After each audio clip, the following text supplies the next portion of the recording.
One of the themes that runs right the way through Luke chapter 9 is the theme of cost, is the theme of following Jesus is not going to be easy. It's actually going to be quite the opposite. It's actually going to be really, really difficult.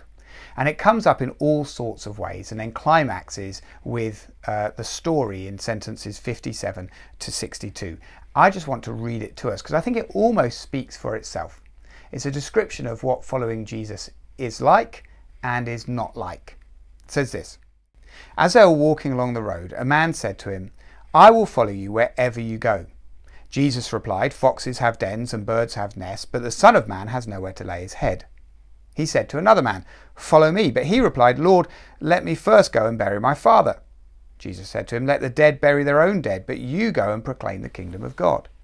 Still another said, 'I will follow you, Lord, but first let me go back and say goodbye to my family.' And Jesus replied, 'No one who puts a hand to the plough and looks back is fit for service in the kingdom of God.'" It almost sounds harsh by Jesus, but he's basically saying, what is your resolve?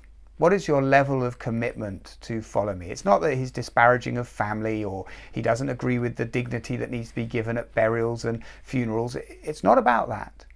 What he's saying is, what is your resolve?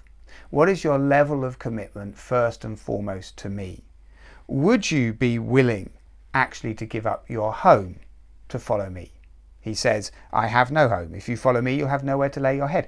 He's not saying we have to do that. He's saying, are you resolved and so committed to following me that you'd be willing to do that? Would you be willing to give up your duty to your father and not bury them? He's not saying we don't go to our parents' funeral, far, far from it.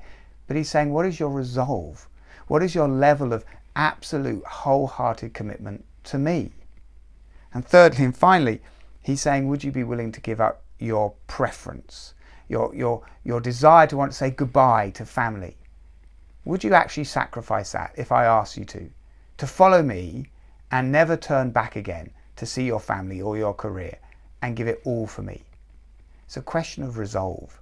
Are we willing to bear the cost of what it fully and truly means to follow Jesus with everything that we are?